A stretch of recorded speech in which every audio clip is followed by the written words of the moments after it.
네, 오늘은 27장 보겠습니다. 여전히 이 선지서 말씀을 보고 있는데요. 선지서 말씀이 좀 어렵습니다. 어, 뭐 그냥 개인적으로 그냥 묵상 그냥 한다고 생각했을 때 어, 굉장히 이제 무슨 말인지 알아듣기가 좀 힘들 거예요. 어, 그 이제 숨겨진 뜻들이 좀 많이 있죠. 그래서 이럴 때일수록 좀 말씀을 공부하고자 하는 그런 의지가 좀 있었으면 좋겠습니다. 좀 어렵긴 하지만 또 지금은 말씀을 알고자 하면은 알 수 있는 기회들도 많고 자료들도 많고 하기 때문에 어, 얼마든지 또 쉽게 또 알 수 있습니다. 생각보다 막 엄청 어렵진 않아요. 그래서 제 채널도 이렇게 되게 풍성한 삶을 가지고 큐티를 하시는 분들에게 이런 말씀을 좀 어, 말씀 좀 해설해 드리고 혼자 알 수 없는 이런 부분들을 좀 그 내용을 좀 잘 이해하고 묵상하실 수 있도록 하기 위해서 만든 채널이거든요. 그래서 한번 이사야서 말씀 27장 한번 보겠습니다. 그날의 여호와께서 그의 견고하고 크고 강한 칼로 날랜 뱀 리워야단 곧 꼬불꼬불한 뱀 리워야단을 벌하시며 바다에 있는 용을 죽이시리라. 이 리워야단은 성경의 다른 부분에서도 나옵니다. 이 리워야단이 뭐 어떤 생물이냐라고 했을 때 정확히 밝혀진 바가 없어요.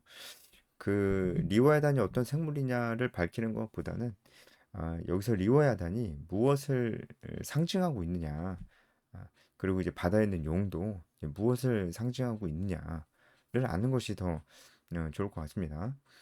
그것은 바로 이 세상에 있는 모든 악한 세력을 총칭하는 것이다. 악 그 자체를 총칭하는 것이다. 그렇게 볼 수 있어요. 근데 그런 리와 야단과 용을 벌하시고 죽이시겠다고 하는 것은 하나님께서 마지막에 완전히 심판하실 것이라는 것이죠. 심판에 대한 메시지가 이 이사야 선지자에도 선지서에도 굉장히 많습니다. 하나님께서 모든 것을 심판하실 것입니다. 하나님의 심판주의시기 때문입니다. 네, 우리가 하나님이 심판주의시라는 것만 알고 깊게 묵상하면서 살아도 우리가 교만하지 않을 수 있어요. 아, 우리는 아주 쉽게 그리고 아주 자주 어, 심판자가 되길 원하거든요. 내가 언제 그랬냐 이렇게 생각할 수도 있지만 뭐 이런 거 있잖아요. 누군가 너무 미워요. 예. 그럼 어떻게 해버리고 싶어요? 막 정말 심한 경우에는 정말 그러면 안 되지만 막 죽여버리고 싶은 그런 생각도 막 듭니다.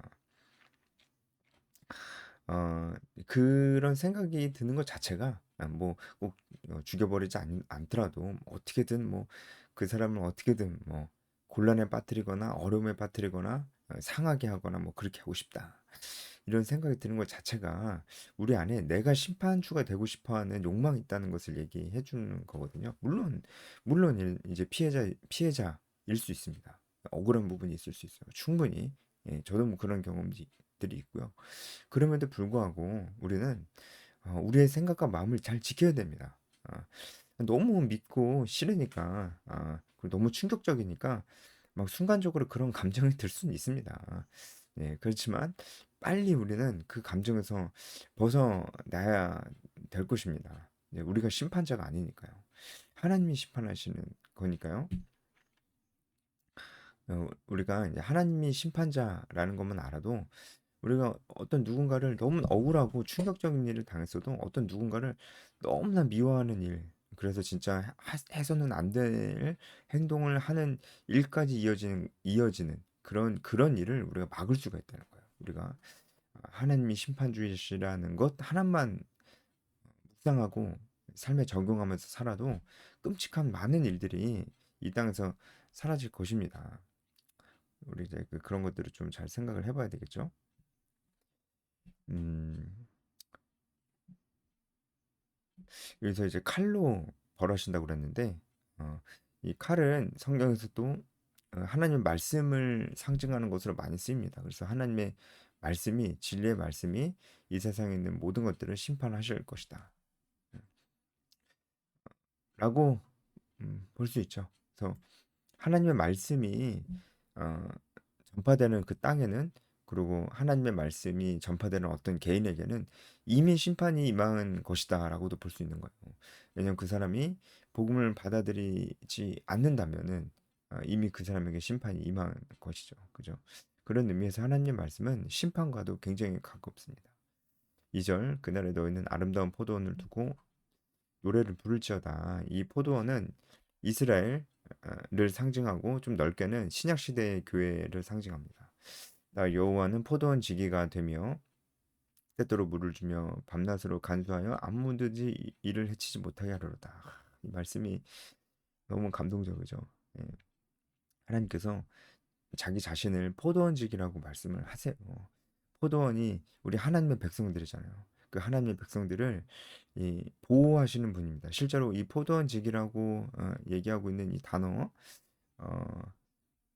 이제 노체라흐인데, 어, 보호하다라는 동사인 나차르에서 나왔습니다. 그래서 이 포도원직이라는 이말 자체가 보호하는 자라는 의미가 굉장히 강합니다. 하나님께서 하나님의 백성들을 보호하시는 자입니다. 그런 의미에서 포도원직입니다. 그리고 때때로 물을 준다고 하시는데요. 여기서 때때로 물을 준다는 이 표현은 원어적으로 볼 때 좀 더 정확한데, 모든 순간마다라는 뜻입니다. 때때로라고 하면은 뭐 가끔인 것 같고 종종인 것 같고 그렇지만, 가끔도 종종도 아니고 모든 순간마다. 그러니까 좀 더 정확히 말하자면은 포도나무에 물이 필요한 순간마다 물을 주신다는 거예요. 그러니까 포도나무에 물이 필요한 순간을 잘 아시고, 포도나무를 아시고, 그 형편을 아시는, 우리의 형편을 아시는 하나님, 그 하나님이 어떤 분이신지, 얼마나 우리를 보호하시고 지키시되, 그냥 아무 이유 없이, 아니면 어떤 개인의 유익을 위해서 보호하시는 분이 아니고, 정말 이유 없이 정말 우리를 사랑해서 보호하시는 분으로 하나님 스스로가 그렇게 말씀하고 계시다는 것이죠. 하나님이 우리를 이처럼 보호하시고 사랑하신다고 말씀하시는데, 우리가 정말 이 사실을 믿기 참 힘들어하죠. 네, 그렇죠. 사실은 우리의 모든 불신앙적인 그런 마음과 생각과 행동들은 하나님이 우리를 정말 사랑하신다, 이 말씀을 믿지 않는 것에서 비롯될 때가 정말 많습니다. 하나님께서 포도원으로 상징하고 있는 하나님의 백성들을 이처럼 보호하시고 사랑하신다고 말씀하고 계시는 것이죠. 4절, 나는 포도원에 대하여 노함이 없나니, 어, 그러니까 하나님의 백성들에 대해서 노함이 없다라는 말은 우리가 좀 잘 생각해 봐야 됩니다. 왜냐하면 하나님의 백성들에 대해서 하나님께서 진노하시는 장면도 많이 있기 때문에 그래요. 근데 노함이 없다라고 하는 것은 그리스도가 그 이유가 됐다는 것을 우리가 꼭 알아야 됩니다. 예수 그리스도가 그 이유가 돼서, 그 이유가 됐기 때문에 우리에게 노함이 없으시다, 우리가 이렇게 알아야 된다고요. 그래서 이 포도원이 구약의 이스라엘을 상징하기도 하지만, 신약 시대 그리고 지금 시대의 모든 교회를 나타내는 것이라고도 했잖아요. 여기서는 포도원에 대하여 노함이 없다라고 하는 것은 그리스도의 대속 죽음으로 말미암아 죄 용서함을 받은 어, 지금 이 땅에 있는 모든 하나님의 백성들이겠죠. 그래서 나는 포도원에 대하여 노함이 없다. 구약의 이스라엘은 그럼 죽고 난 이후에 여전히 하나님의 진노 가운데 있었냐? 전혀 그렇지 않습니다. 구약의 이스라엘 백성들도, 믿음의 선배들도 죽은 후에 다 하나님의 나라에 있는데, 그들도 그리스도의 피 때문에 하나님 나라에 있는 겁니다. 그들에게는 미래의 일이지만 하나님의 관점에서는, 하나님의 나라에서는 어떤 어, 그리스도의 피 때문에 구약의 이스라엘 백성들도 하나님 나라에 있게 되는 것입니다. 예, 여기에 대해서는 좀 나중에 좀 더 자세히 설명드리고요. 나는 포도원에 대하여 노함이 없나니, 이렇게 보시면 되겠습니다. 찔레와 가시는 하나님을 대적하는 세력들이겠죠. 이 부분을 원어로 직역을 하면은 누가 나를 대항해 싸움을 벌여 찔레와 가시를 줄 것인가 라는 것입니다. 그래서 하나님께서 우리를 보호하시고 어, 우리를 보호하시는 것이, 어떤 대적들이 와도 절대적으로 우리를 보호하시는 것을 지켜주시겠다라고 하는 것이죠. 5절, 그리하지 아니하면 내 힘을 의지하고 나와 화친할 것이니라. 그러니까 하나님을 대적하는 자들도 화친할 내 힘을 의지하고 나랑 화친해라 이렇게 말씀하시는 것이죠. 그러니까 하나님께서 하나님을 대적하는 대적자들에게도 하나님께 돌아오라 이렇게 말씀하시는 것입니다. 6절 후일에는 야곱의 뿌리가 박히며 이스라엘의 움이 돋고 꽃이 필 것이라 그들이 그 결실로 지면을 채우리로다. 이 말씀이 조금 좀 어려운데요. 일단 여기서 야곱은 어, 신약 시대의 영적 이스라엘, 그러니까 교회 공동체를 나타내고 있는 것입니다. 여기서 후일에는이라는 이 그 말씀이 어, 좀 두 가지 의미로 좀 히브리어 원어적으로는 좀 볼 수가 있습니다. 후일에는이라는 말씀. 첫 번째는 어, 오는 날에는, 그러니까 다가올 날에는 이라는 표현으로 이제 쓸 수 있습니다. 아, 다가오는 날에는 야곱의 뿌리가 박힌다라는 말은 이제 어, 다가오는 날에는 야곱의 뿌리, 그러니까 어, 교회 공동체, 교회 공동체의 뿌리가 박힌다라고 하는 것은 이제 다가오는 날에는 미래의 어느 날 이 땅에 하나님의 교회 공동체가 뿌리를 내릴 것이다. 아, 라는 예언의 말씀으로 좀 볼 수가 있겠죠. 다가오는 날에는 그 언젠가 하나님의 백성들, 교회 공동체가 이 땅에 뿌리를 박을 것이다. 그리고 그 후에 이제 우미 돋고 꽃이 피 이제 영적인 열매들을 맺게 될 것이라는 예언의 말씀이죠. 예, 이 후일에는이라는 말을 또 다른 의미로 번역을 좀 할 수 있는데 오는 자들, 그러니까 다가올 자들로 번역할 수 있습니다. 그렇게 번역을 한다면은 이 다가올 자들은 사도들입니다. 그러니까 예수님의 제자들이죠. 예수님의 제자들을 통해서 교회가 설립되었기 때문에 그렇습니다. 예수님의 제자들 자체가 중요한 게 아니고 어, 이제 이것도 이제 교회를 가리킨다고 봐야죠. 이제 그렇게 되면은 어, 근데 결국 의미는 비슷합니다. 어, 교회의 기초를 세울 사도들을 암시한다고 이제 볼 수가 있는데요. 사도들을 통해 교회가 설립되어서 수많은 사람들이 교회 안에서 하나님의 복을 어, 이제 누리게 되는 것이죠. 그래서 뿌리를 박는다 라는 이제 의미로 이제 쓰이고 있습니다. 예. 어쨌든 이제 하나님께서 이 포도원으로 상징하는 하나님의 백성들을 보호하시고 나중에는 그들이 이 땅에서 뿌리를 받고 영적인 열매들을 맺게 될 것이다 라는 말씀을 이제 하고 계시는 겁니다. 그러니까 하나님께서 하나님의 백성들은 반드시 붙드시고 이끄실 것이라는 그런 말씀이시죠.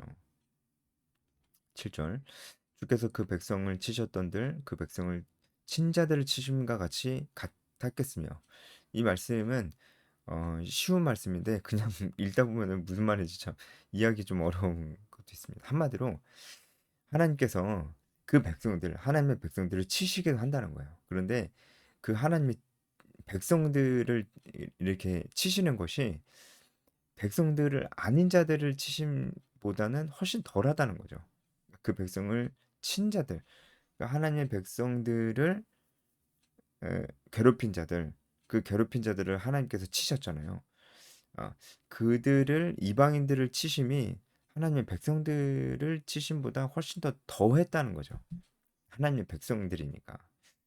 그러니까 하나님이 이제 하나님의 백성들을 이제 치실 때도 있다는 거예요. 이것은 이제 징계에 관한 것이죠. 하나님께서 징계의 의미로 어, 하나님의 백성들을 이렇게 치실 때도 있다는 것입니다.